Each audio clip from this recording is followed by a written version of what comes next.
Wolves players Aït-Nouri and Cunha can get in the bin. We're going to discuss their top 3 replacements. Welcome to the Gianni YouTube show. Hope you guys are well and you're looking forward to game week 17. The festive season is here. The fixtures are coming thick and fast. Remember, we're now entering a period where we go weekend, Boxing Day fixtures, then another weekend. So for many teams, it's 3 in 7. We got to make these picks wisely. So look, without further ado, let's talk about the best Aït-Nouri replacements and then we'll get to the best Cunha replacement. So I'm going to show you my top 3, right? In no particular order yet.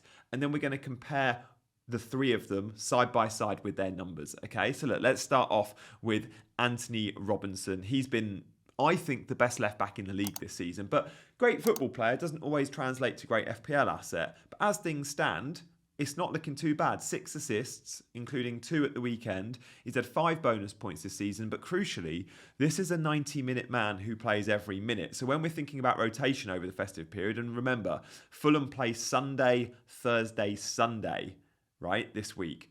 So for a lot of those players, you'll see rotation. I don't expect the likes of Raul Jimenez or Smith Rowe to start all 3. Antonee Robinson absolutely will start all 3. He's under 20% owned, and the fixtures are absolutely there for him, right? Southampton, Bournemouth, and Ipswich, home games in the next 4. Wedged between Southampton and Bournemouth is Chelsea away. Tough fixture. But 3 of the next 4, they're good for clean sheets. Although, should be noted, he has only had 2 clean sheets this season. Fulham do concede goals. A lot of 1-goal games. But the upside's there too. We like Robinson very much. He's a little bit more expensive than the other players we're about to mention. Still under 5 million though, and all these 3 are. So look, we'll move away from Antonee Robinson to Lewis Hall. I had a 15-pointer from Lewis Hall in the week. I was absolutely buzzing with that. And 15 points felt absolutely massive. The fixtures are there for Lewis Hall. I'm not sure if they're better than Robinson's though. But you do get a few more clean sheets with Newcastle than you do with Fulham. And look, Ipswich, Villa, Man United, Tottenham is an all-right run in the next 4. But then after that, come game week 21, Wolves, Bournemouth, Southampton, Fulham. It's a great 4-game run. And Lewis Hall, he's cheap. He's been going up in value. He's now over 4.5 million, 4.6. But he's absolutely a good pick. He gets forward from left back. He's on half the corners and set pieces. Those in-swinging left-footed corners, Lewis Hall often takes them from the right-hand side, and he's allowed to get into advanced positions. He's been a brilliant, brilliant pick, and I don't think we need to worry about the likes of Botman returning and Burn playing left-back. Lewis Hall is firmly first choice left-back at Newcastle. He's played his way in. Remember, this is a guy that got into the England squad last time out. He's absolutely flying.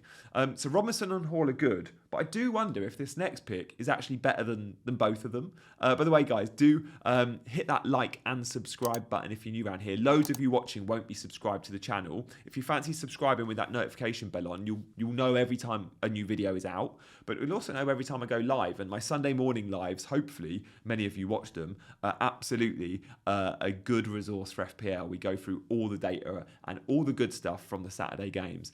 So thank you guys for watching and listening. Loads of you listen on podcast as well. And if you search Gianni on any of your podcast platforms, Spotify, iTunes, you can get all my YouTube content on pod. Pretty cool. So let's crack on with Milenkovic, shall we? Because Milenkovic and Nottingham Forest have had massive disrespect this season. Why does no one own? I did a poll the other day in one of my lives. I think only 20% of you owned a Nottingham Forest defender or goalkeeper. Now, this is arguably the best defence in terms of bang for buck, right? You spend 4.5 million on the Forest keeper and the Forest backline. And they produce. You get clean sheets. Milenkovic has had 5 this season. For Milenkovic in particular, you get huge goal threat. He's the second highest XG of all defenders. 2 goals so far. Do you know who's top? You're all going to say Gabriel, aren't you? Gabriel is not the highest XG defender this season. It's actually Daniel Munoz of Crystal Palace. We're not listing Munoz in our top 3 replacements because he's suspended this week, but he's had 2 goals, 1 disallowed goal, so almost 3 in his last 3 matches. But look, Milenkovic is a huge, huge threat from set pieces. He gets his bonds on absolutely everything. The big Serb, and he keeps clean sheets. So love Milenkovic very much. I've owned Matt Sells. I've had Nottingham Forest cover for a long time.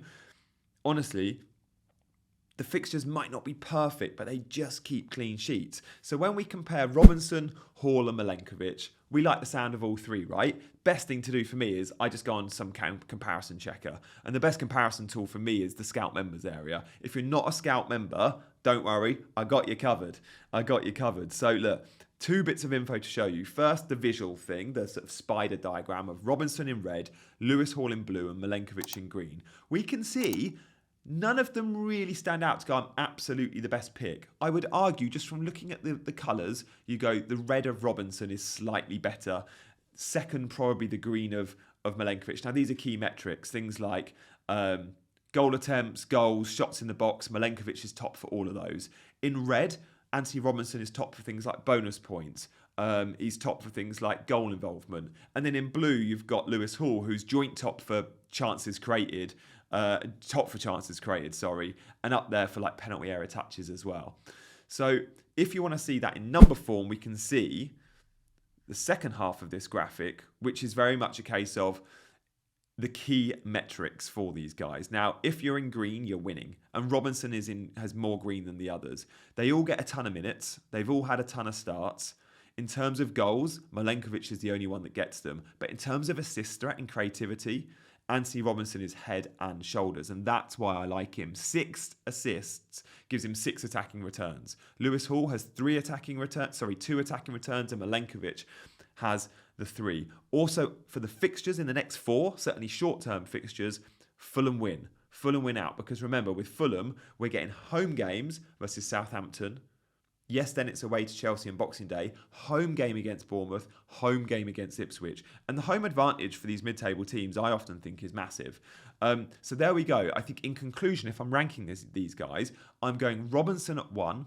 Because of the fixtures, if you're going with a probably early wild card in the second half of the season, I'm going to go Hall 2, Milenkovic 3. If you want a long-term set and forget for the rest of the season, I'd go Robinson 1, Milenkovic 2 and Hall 3.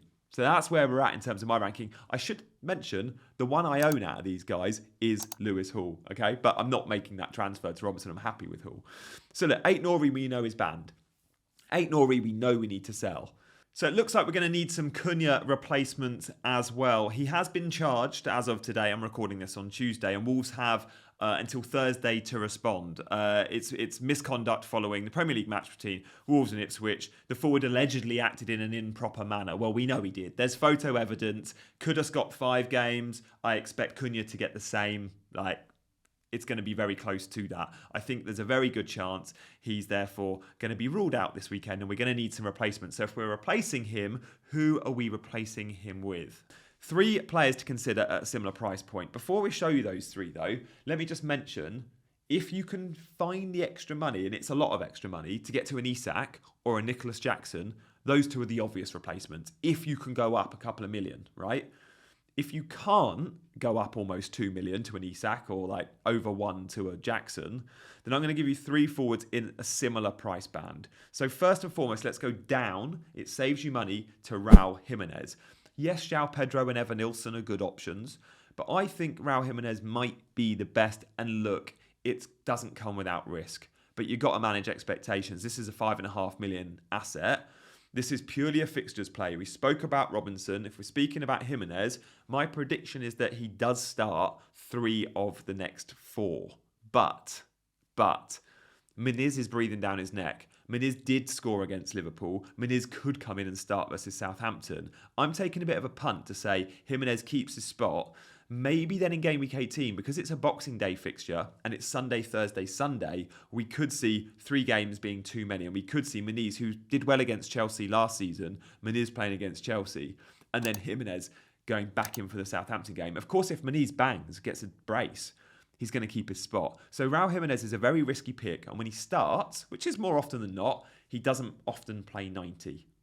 But if he does play 75, 80 minutes versus Southampton, Bournemouth and Ipswich at home, we're going to get goals.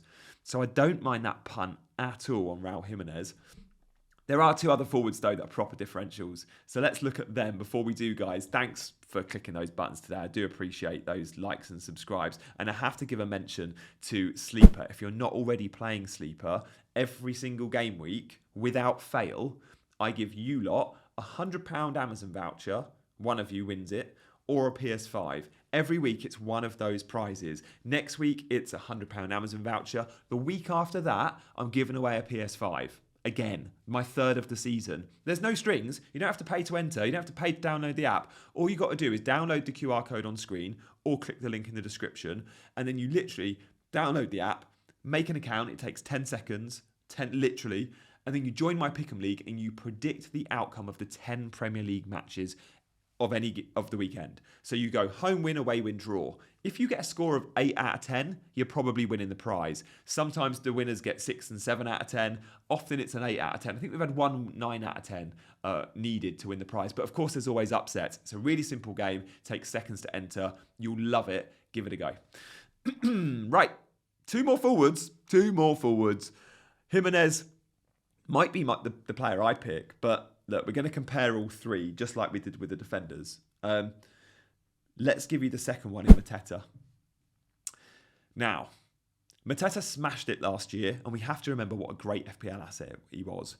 Because he smashed it, his price rocketed this season. We didn't expect to start the season with a 7.5 Mateta 12 months ago, but he started the season 4 months ago at 7.5 because he did so well in the run-in. And when Glasner came in, he was just brilliant. It's not been brilliant this season. I think he's got 4 goals. But, crucially, he's a 90-minute man. 7 of the last 8, he's played 90. Crucially, Palace are playing well. Palace are playing very well, actually. We're seeing glimpses of the Palace from last season. Like, they've scored 9 goals in 5 games. They're averaging almost 2 goals a game. That's good for Mateta. The negative is Arsenal and Bournemouth up next. 2 tough games. Do you expect Arteta to come to Sellers Park and keep a clean sheet? Probably. That means a Mateta blank. Bournemouth, then maybe there's something in it. But then from like game week 18 onwards, 19 onwards, it's a really good run to game week 32. Like really, really good. Genuinely, we can be looking at Palace and going, that's a long-term hold. So he's one to consider again if you're looking for that. I'm going to jump on a bandwagon early before everyone else does. It's very differential and I know I can set and forget him for a long time. The fear with Palace is Eze the main man? Is Eze going to outscore him? Maybe. The other fear is with Palace is if you're investing in that attack, is Eze the better pick at a similar price point? And maybe he is. And obviously he's a midfielder.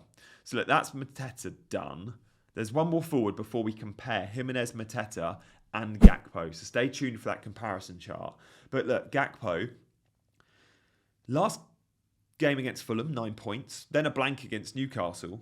But then again, 9 points against City. And what we see with Gakpo so often is the back post header or goal tap-in from a Salah cross or a Trent cross. We saw it at the weekend against Fulham. Salah left foot cross, he looks at the back post, and he's doing so well coming into that back post, Cody Gakpo. Now, many will say rotation risk. Some will say Jota coming back will affect his minutes. I disagree with that a little bit because, yes, Luis Diaz is now competing with Gakpo on the left, and Luis Diaz won't be playing number 9, it will be Jota. But when Diaz has been fit and Gakpo has been fit, if we go off the last few games, who's getting the nod on the left-hand side? Well, he has started the last 4 Premier League games playing on the left. Starting on the left, Gakpo. Diaz sometimes plays the last 20 minutes there, and Gakpo gets hooked 61, 72, 66, 69. We know we're only getting 70 minutes, which is why he's so risky. But given the fixtures, Tottenham, I can see goals. Leicester, West Ham, Man United, Forest, Brentford, Ipswich. It's an insane run. We're all going to want triple Liverpool. Then you put in the fact that Liverpool are going to get an extra double game week in like game week probably 24 when the Everton game will be rescheduled. We're all going to want triple Liverpool. My question to you lot is, do you want to waste a Liverpool spot on Gakpo because it's a huge punt? He's an absolute goal threat. He's first choice on the left. He'll see some early subs and won't start absolutely every game, but he will start most. I just wonder if someone like a Jota is a much better pick. Similar price point, midfielder, 7.5 million. That's probably where I'm going. But I wanted to put Gakpo in as someone that might want to look for a proper 3% owned punt. So look, let's compare all three. And when we see the spider diagram, Raul Jimenez, Mateta, Gakpo, Raul Jimenez in red is beating them. Is beating them hands down. In blue, Mateta clearly looks second best. And then green, Gakpo looks only best in things like bonus points.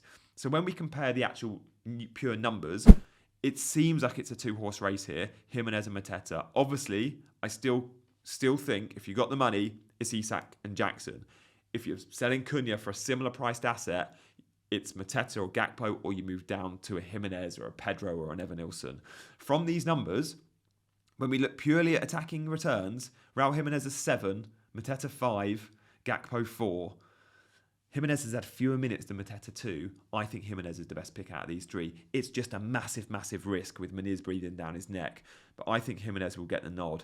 And I think Jimenez, in those fixtures, is the best pick. So just like I thought Robinson was, I think Jimenez is too. And it all comes down to fixtures.